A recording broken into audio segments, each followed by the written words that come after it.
Olá pessoal, sou o Thiago Pittini, drapple.com.br. Bem-vindo ao Dr. Apple News dessa semana, o 57º da nossa sequência toda sexta-feira de notícias sobre Apple aqui para vocês. Agradecer sempre ao Renato Azan, ao Antônio que tem mandado notícias para a gente comentar aqui. Se você quiser mandar, fique à vontade também.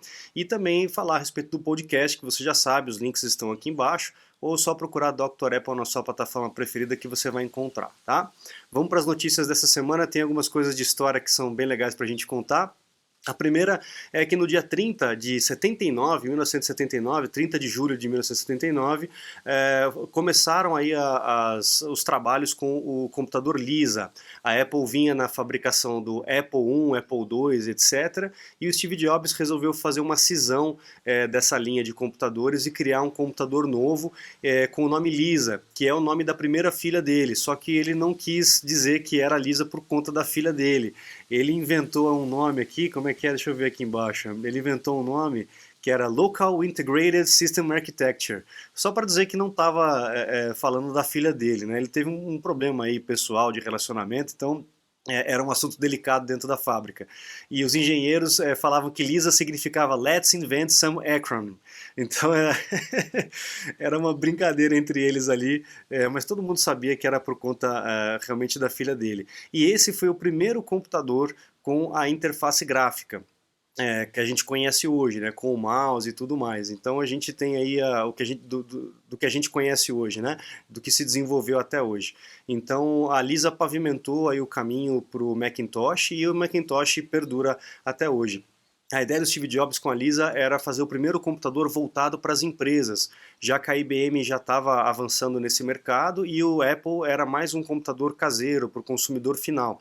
Então a Apple, o Steve Jobs resolveu dividir a empresa, entre aspas, né, em duas equipes para poder desenvolver o Lisa, que é o avô do Mac, ou avó, né, do Macintosh. Então, muito legal. Eu vou fazer, o pessoal gostou daquele vídeo do TAN que eu fiz, né?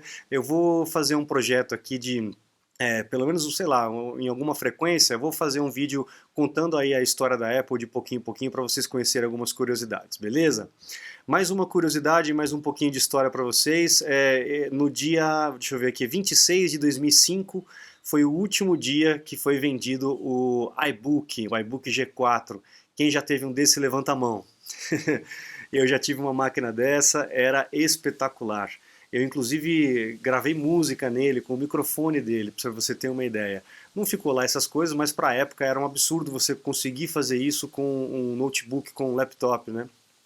Era uma máquina realmente muito boa, olha a construção diferente como era. Para desmontar essa máquina era um caos, vocês não imaginam como era difícil desmontar essa máquina. Ela utilizava o processador G4 ainda e realmente foi uma máquina espetacular. Tinha a maçãzinha que acendia na parte de trás, todo mundo ficava doido ainda de ver uma máquina dessa. Era branca, não tinha máquina branca também no mercado naquela época. Mas enfim, foi uma máquina que me serviu durante muito tempo, até ela queimar a placa lógica depois de muitos e muitos anos. E eu lembro que o pessoal fazia um negócio esquisito, que era pegar a placa lógica e colocar no forno para derreter a solda e a solda poder encaixar novamente, porque com o tempo a solda ressecava, ou sei lá o que acontecia, e ela craquelava, ela perdia o contato. Então você botando a placa-mãe no forno, algumas pessoas conseguiram fazer funcionar. Infelizmente o meu não deu certo, eu tentei fazer isso. Fazer o quê? No desespero a gente tenta qualquer coisa, né? Mas vamos para frente, pessoal, vamos falar aí das notícias, né? Algumas diquinhas aí dentro do macOS Big Sur, macOS 11, sugerem aí que a gente vai ter o Face ID nos Macs.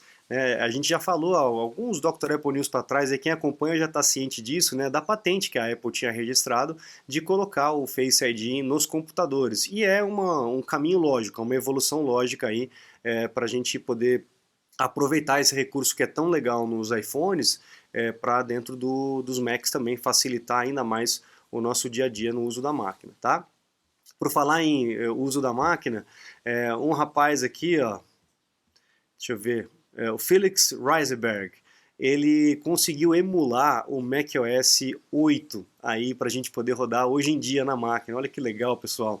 Eu baixei aqui na notícia tem o link para você poder baixar lá do GitHub. E eu baixei aqui, eu vou rodar para vocês verem. Vamos lá. Ah lá, ó, vamos ver como é que era, quem mexeu nesse sistema aqui, ó, levanta a mão. Macintosh, o macOS 8, olha só que legal, pessoal. Olha como que era. Inclusive, essa emulação que ele fez tem aplicativos, olha só. As janelinhas como era, o Adobe Dimension, Illustrator, Photoshop. Vamos abrir o Photoshop aqui pra gente ver como é que era. Olha lá, Photoshop 3.0. Eu trabalhei nesse Photoshop, olha que legal. Praticamente tudo em preto e branco, né? O sistema era muito... A janelinha minimizava aqui no cantinho. E infelizmente eu não conseguia ativar os sonzinhos, que ele tinha uns sonzinhos bem característicos, né? Eu gostaria muito de mexer ouvindo aqueles sonzinhos característicos, mas eu não conseguia acessar por aqui. Olha só o que eu encontrei, pessoal. Netscape Navigator. O 3, olha só. Essa semana é uma semana nostálgica, né? Olha lá, vamos ver se a gente consegue acessar o site da Apple aqui. Acho que não vai nem conseguir. Mas enfim, ó, ficavam os cometas caindo aqui, né? Quem lembra disso aí, comenta aí, pessoal. Comenta no vídeo quem lembra disso tudo. Foi o primeiro sistema que eu comecei a trabalhar, era esse sistema, o macOS 8. A gente tinha aqui já o menuzinho da maçã, ao invés de preferência do sistema era Control Panels, né? E tinha tudo aqui no menu, não tinha uma tela para você clicar nos ícones, né? Então, tem até uns sonzinhos aqui, deixa eu ver se eu consigo achar aqui, ó, Monitors and Sounds. Tinha alguns sonzinhos aqui, ó, nos alertas. Esse aqui, quem lembra desse sonzinho? Acho que não tá. Aí, ó. Infelizmente, os alertas do sistema, mesmo o uso do sistema, eu não consegui reativar. Mas, enfim, já deu para sentir um pouquinho o gostinho, né? Ao Finder, como é que funcionava naquela época, né? Como é que eram as janelas bem diferentes, né? Mas a estrutura praticamente se manteve a mesma. O sistema foi reconstruído do zero depois da versão 9, né, para a versão 10, mas a base Unix continua a mesma e a organização também continua a mesma. Muito legal, isso aqui foi realmente um projeto bacana que eu gostei de brincar essa semana com isso aqui. Mas vamos para frente. Gente, quem tem o Windows instalado na máquina por virtualização utilizando o VMware, evite de instalar a atualização 10.15.6. Foi descoberto um bug aí que pode causar o travamento da máquina, tá? Não são todos que estão tendo esse problema, mas algumas pessoas estão tendo. O pessoal lá da VMware realmente percebeu que existe esse erro não é do VMware, é uma mudança de protocolo lá do sandbox, aquela proteção onde o aplicativo fica fechado numa caixinha de areia, ele não pode acessar componentes de fora do lugar dele, e por conta dessa modificação o VMware parou de funcionar. Então, parou de funcionar não, ele funciona, mas ele pode causar o travamento da máquina. Então, se você tem o VMware e não atualizou ainda, evite de atualizar. Se você já atualizou e está tendo problema, comenta aí para a gente saber aí se o pessoal está tendo problema, ou se não tiver tendo problema também, comenta para a gente ter essa noção aí de quem está tendo problema ou não. Não é todo mundo, mas é um erro que a Apple já reconheceu e já vai endereçar aí uma atualização em breve para poder corrigir, tá? Próxima notícia é uma patente muito legal que sugere que a gente possa utilizar dois iPads. Então um seria a tela e o outro seria o teclado ou o trackpad. Você poderia emparelhar dois iPads num só. Ou então um iPad dobrável, né? Um iPad dobrável, duas telas, como se fosse dois iPads, mas um produto só que você dobra e fecha. Talvez aí um novo tipo de MacBook, né? Um MacBook aí sem teclado físico, como a gente já vem falando há muito tempo. Aqui seria o mecanismo de dobra, né? Então é uma patente que sugere muitas coisas, né? Pode ser dois iPads que você junta com outro equipamento que você pluga, num Smart Connector, por exemplo, ou realmente um novo laptop aí sem os botões físicos, né? O que muita gente vai chiar, tenho certeza que muita gente vai chiar. Mas é uma evolução natural, né, pessoal? Não tem jeito, a gente vai acabar deixando de ter botão físico. Bom, vamos lá. iPhone perdido no mar, essa história é interessante. Ficou 6 dias submerso na água salgada, lá na Inglaterra, e o Ben Schofield, ele caiu no mar, ele entrou, tentou achar o aparelho, um iPhone 10, né? E 15 metros de profundidade.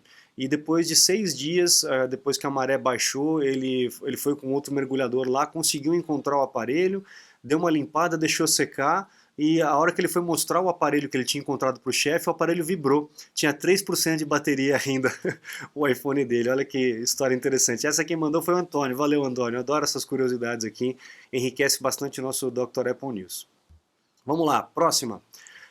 iPhone, lançamento de iPhone, está previsto aí, tem uns rumores de que o anúncio vai ser em setembro, talvez no dia 8 de setembro, mas que o iPhone não vai chegar antes de outubro, tá, pessoal? Então esse ano vamos ter um atraso mais ou menos de um mês aí no lançamento não, nas vendas, né? Mas o lançamento atrasou bastante, né? Seria em junho e agora vai ser para setembro. Provavelmente, a gente ainda não tem certeza, ainda é rumor.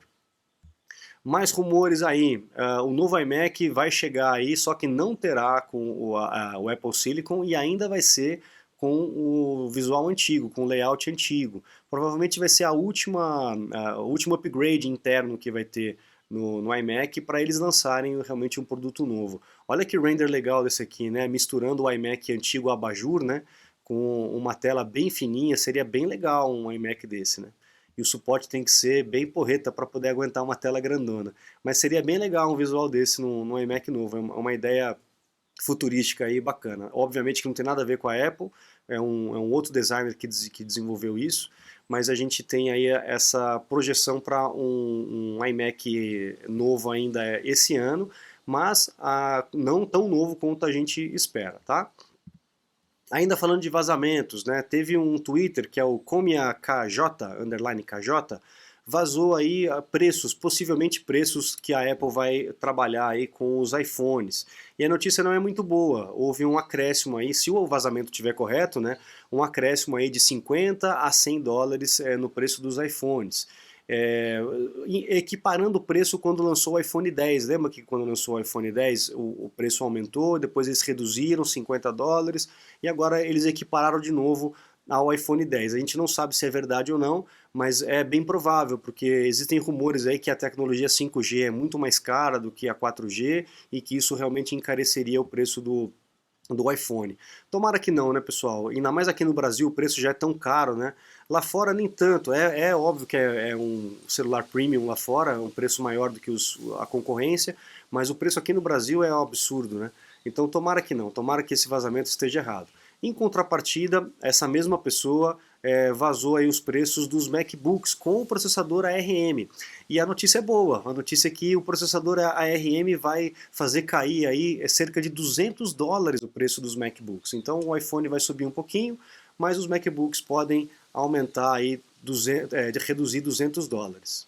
Então vamos ver o que vai acontecer, se realmente esses vazamentos aí têm fundamento ou não, para a gente poder preparar o bolso, né? Que com certeza vem coisa boa aí, muita gente vai querer comprar e com preço muito alto vai ser difícil, né?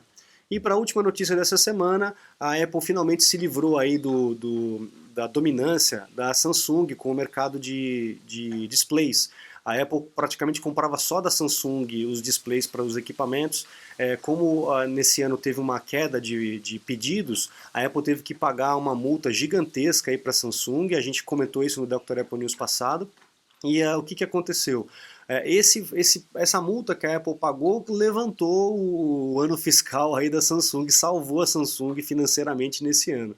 E aí a Apple quer diversificar aí os seus fornecedores para não ter esse tipo de dependência, porque a Samsung ela tem algumas cláusulas contratuais que são bem pesadas. Então a LG está entrando aí com um investimento pesado pela Apple e também uma outra empresa chinesa que eu não conheço que é BOE, não sei se vocês conhecem essa empresa, mas parece que a Apple tem estreitado relacionamento com essa outra empresa para poder diversificar. Certo, pessoal? Então são essas as notícias de hoje. Eu agradeço a presença de todos vocês, a audiência de todos vocês. Desejo uma boa semana. Peço para que vocês acessem o site drapple.com.br. Se você ainda não conhece, matricula nos cursos que eu tenho lá, são cursos completos para vocês poderem aproveitar melhor os seus equipamentos. E também os meus contatos, caso vocês precisem aí de alguma ajuda, um suporte técnico, uma consulta técnica online ou até mesmo uma aula VIP. A gente consegue fazer isso tudo remotamente, tá? Tendo gente aí no mundo inteiro com necessidades sobre Apple. Legal? Então eu fico por aqui. Muito obrigado, um grande abraço e até a próxima. Tchau, tchau.